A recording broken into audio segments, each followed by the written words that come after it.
In 1984, there was an institution called the Ministry of Truth, and this ominous name is meant to be ironic because, of course, the party that runs the society of Orwell's 1984 has no interest in truth per se. In fact, they deny the existence of truth. The truth is just, as O'Brien instructs Winston Smith, the truth is just whatever the party says it is, and the truth can change from day to day. And things that go against today's truth go down the memory hole. We've always been at war with East Asia. All the things that suggest that we were at war with that other entity. I can't remember the name. It was East Asia and something else. But anything that suggests we were at war with a different enemy is sent down the memory hole. No one remembers. No one dares bring it up because they know what will happen to them if they say things that are against what's now being churned out by the Ministry of Truth. Now, fact checkers and misinformation seekers, or those who try to root out quote-unquote misinformation on social media platforms and other places on the internet, they don't claim that they are the Ministry of Truth, but in fact that's what they are. That's exactly what they are. It's looked at one way, the arrogance of the enterprise is stunning. To be able to say, we represent truth and we are going to ferret out misinformation, that's pretty much saying we know what the truth is.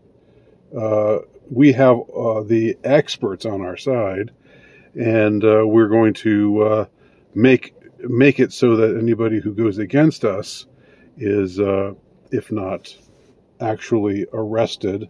There's that little caveat they always throw in, especially here in the United States, where people mention freedom of speech. Nobody's saying you don't have the right to free speech, but you also can't be free from the consequences of saying things that you say if you choose to say things that we don't like. And really, that's a distinction without a difference, to my mind. But to proceed, misinformation is disingenuous the way that they use it. It's not that there isn't such a thing as misinformation, but increasingly the word misinformation has become synonymous with saying things we don't want you to say. The idea that there is some kind of critical consensus of so-called experts. First of all, it's bogus. So-called experts, that is to say people who are educated in X or Y or Z, believe all kinds of different things in all kinds of different ways at all kinds of different times. And even if a consensus is reached at a particular time, there's no reason why we should necessarily defer to that consensus as somehow beyond reproach. Because look at how many times throughout history a consensus has formed around a particular idea, and that consensus has proven to be quite wrong. Look at recent times. I'm not going to bring up any specifics because this is YouTube, and YouTube has proven to be completely unreliable when it comes to freedom of speech. But you know what I'm talking about. Over the last 2 or 3 years, numerous times it's been reported that the consensus of experts is so-and-so, and then it turns out a short time later that all of those misinformation peddlers who said so-and-so is not what they say it is, they turn out to be right. And then the fact checkers, the misinformation, the people who wag their finger at you and put those annoying, patronizing little disclaimers on the bottom of your video, they barely bat an eye. They just say, "Oh, well, now it's different." Well, yeah, now it's different, but it was always that way. The truth was always what the people that you were censoring were saying that it was, and yet there's never been an instance that I know of with these people turning around and saying, "We're sorry, we shouldn't have accused you of misinformation, of peddling misinformation, since it turns out you were right all along." Now, a long time ago, back in, I think it was back in 2015, then President Obama said something in an interview about how we really need to curate the internet. And I recorded a video. Actually, it wasn't a video. It was on SoundCloud. I wasn't doing videos back then. I recorded a segment on SoundCloud, which I believe is still available. If it is, I will link to it below, because of how right it has proven. He was saying we really need to have a curator of truthiness. He used that nauseating, supposedly funny Colbert term, truthiness. Which to Colbert, when he used that term, Stephen Colbert, that is, when he used that term way back when, he was using it in an ironic way. He was actually being ironic back then. He wasn't just spitting out whatever the system told him to spit out, which is what he's doing today. He wasn't a total slave to the system, although he's probably aspiring to be that. But the way he used the word truthiness, it was supposed to be, yeah, it's kind of the truth. It's the truth. It's enough of the truth. But when Obama used that term, he showed this kind of weird absence of a sense of the irony that the term was always meant to represent. But he said we need to have a curator of truthiness. And what he meant by that was, we're not going to censor anybody. We're just going to come around and say, this is truth. This isn't truth, because there's just too much misinformation on the internet right now. And it's dangerous. People are believing all kinds of dangerous things that we can't have them believing. We need to dissuade them from that. And boy, how prophetic that has been over the last few years. That vision of our former president has become a true reality. But it's become a reality in a way that, ironically enough, he didn't even understand, because when he was using the word truthiness, the word was meant to be ironic. He wasn't using it ironically. He was using it for some reason, because by saying a curator of truth, that would have sounded overly pompous, or that would have given the game away. That would have made it sound like, somebody wanting to say, if we say it, it's true,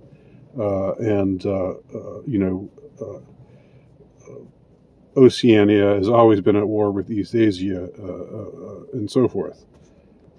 It would have been the Orwellian ramifications would have been made clear.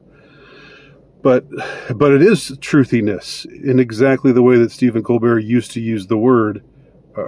Stephen Colbert, who used to be an actual comedian, who used to be an actual social commentator of some value. Let's just say, I never liked him, but let's just say he once had some value. But that's exactly what the so-called misinformation finders, the fact checkers, this is exactly what they're doing. They're not looking to establish truth. They're looking to promote truthiness. And the truthiness that they're promoting is whatever agenda is currently being sold, right? Whatever is being promoted as truth right now that might prove to be wrong 3 months from now, or 6 months from now, or a year from now, might be total. You might have people who are representing the establishment, say, "Oh yeah, that was totally wrong. That was totally wrong." Just like we had that article about pandemic amnesty, saying, "Oh yeah, when we said people should wear masks outside and we closed down the beaches in California and kept kids from going to school for months and years on end, and that was really hurting them." Never mind all that. But back then, at the time, if you had said anything like kids should be able to go back to school and this whole wearing masks outside is ridiculous and closing beaches is ridiculous, the hammer comes down on you, baby. Doesn't matter that you're right. Being right is not an excuse. So, to conclude, I think I should have been a bit more prescient. I wish I had been a bit more prescient, because it was all there. The writing was on the wall when Obama was talking about having curators of truthiness. I didn't see misinformation becoming the buzzword by which the establishment shut people up, excluded people from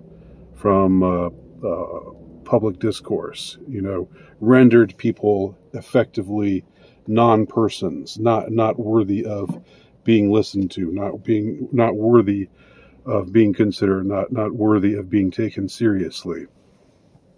But that's the word that they used. Now, today, I think the gig is just about up, because when people hear misinformation today, they tend to think, "Oh, you mean it's true, but you just don't want to admit it." That's what misinformation has become. So the word misinformation has been so abused by the powers that be that it no longer carries the weight that it used to have.